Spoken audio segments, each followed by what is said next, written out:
2, 1. Hey, Wilderness Street Live, California, Jersey. What's going on, everybody? I am DJ Anthony. That is Magnus, our resident PhD. Hey, guys. Hey, we're not giving any medical advice. Always check with healthcare professionals. Okay, so Magnus, I thought to myself, why don't some people have no friends? And that might sound crazy to you, the viewer, but there are people out there who have no friends. And I always find that kind of odd.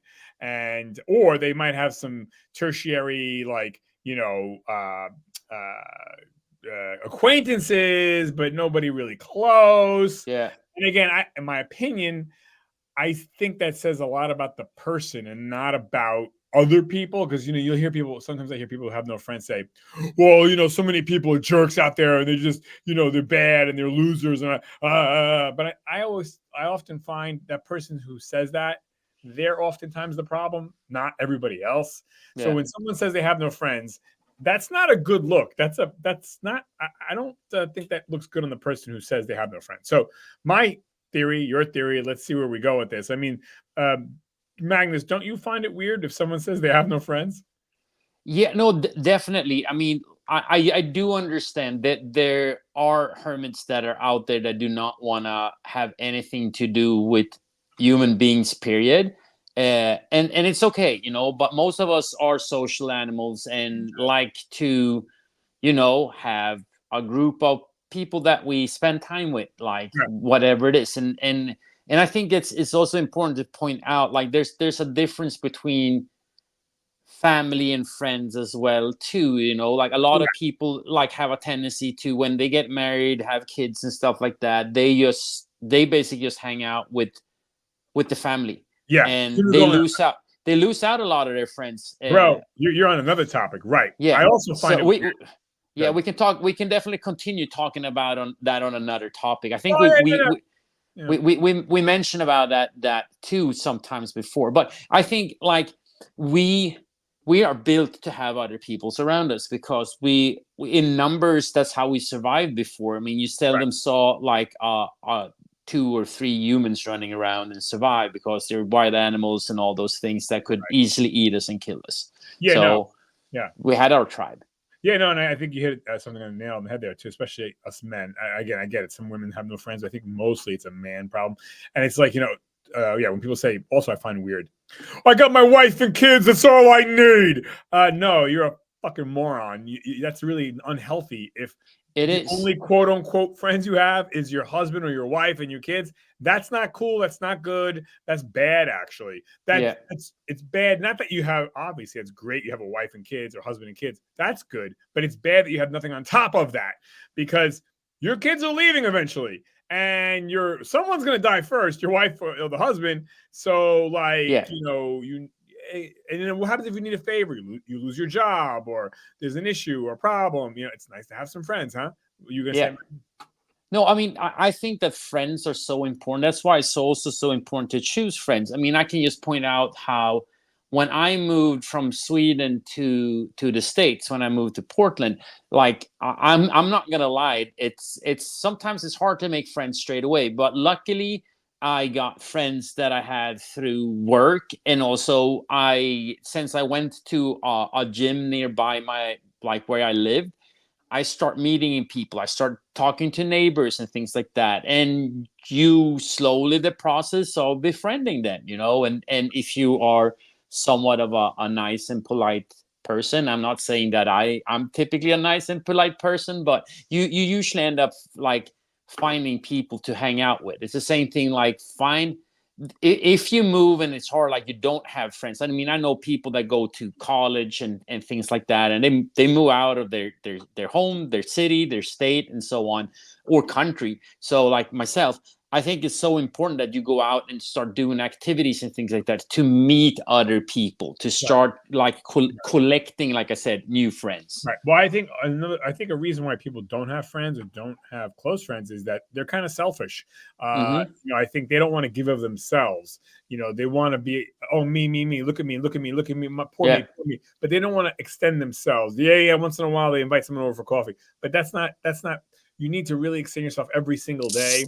if you're going to have a friend. And I think people that don't have friends, I think generally speaking, they're selfish. They're insecure. They're scared. It's scary actually to open your heart, open your mind, open your wallet, open your home, open your apartment. Mm-hmm. Say, hey, let's get together, because you open up for rejection. Yeah, and I of think course. another reason why people don't have friends is they're unrealistic. Oh, that person, well, they said this. Okay. Yeah. Like they're looking for perfection. It's like, Yeah. dude, no one's perfect. Neither are you. And I think that's the other reason why people don't have friends. But that just a lot of the time is that it brings up conversations, right? It's like, well, I don't really understand it. I think a lot of people also assume that people are either like idiots, or they, like you said, they want to find faults in another person, instead of asking, why do you say that, or what's your thought, could you elaborate a little bit more, and then like see, because it makes it more. And again, like you're saying, no one is perfect, right, and yeah, and it's just it like just being a little bit more curious and not be as judging. I think that would actually help a lot of people, befriending people, or actually save our friendship and so on. Yeah, and I think that stems from insecurity when people are looking for perfection. But by the way, I'm talking about friends now, folks. I'm not talking about Facebook friends. I'm not talking about the guy or girl you see at the gym. Say, how you doing? How you doing? That's not a friend. That's an acquaintance. I'm talking about friends where you share secrets, where you go out to lunch or breakfast or dinner, and you talk, how's your family, man? I'm sorry to hear that, bro. What can I do for you? That's a friend. I'm not talking about, again, just, hey, how you doing, buddy? I'm not talking about that. And, I think I lost my train of thought, but I was going to say, I had someone that said to me, oh, you shouldn't be friends with this one particular person.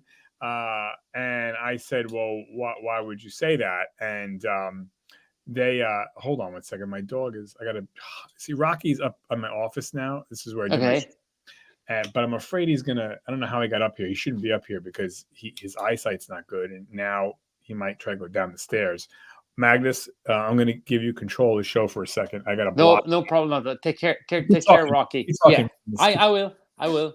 So I'm going to continue talking. It's another thing that I think is important that I do since I moved. I keep in touch with my friends over in Sweden. I mean, I spend so much time with them. We have a deep and long relationship. So I continue talking to, like, trying to reach out and talk to them. Like nowadays, we have all the technology to talk to one another. So usually when I'm out walking my dogs, and with the time difference, usually in the mornings, like on the weekends, I reach out to my friends in Sweden and have a conversation with them as well. So even if we're not seeing each other as often as we used to, we still keep in contact, and we still have like deep discussion and things like that. So which is super helpful. Yeah, and that's a friendship too. Just because you're far away doesn't mean you can't have a friendship. I mean, you can have conversations and FaceTime, and again, check in every week, which I do with certain friends. I was going to say before Rocky broke into the headquarters here.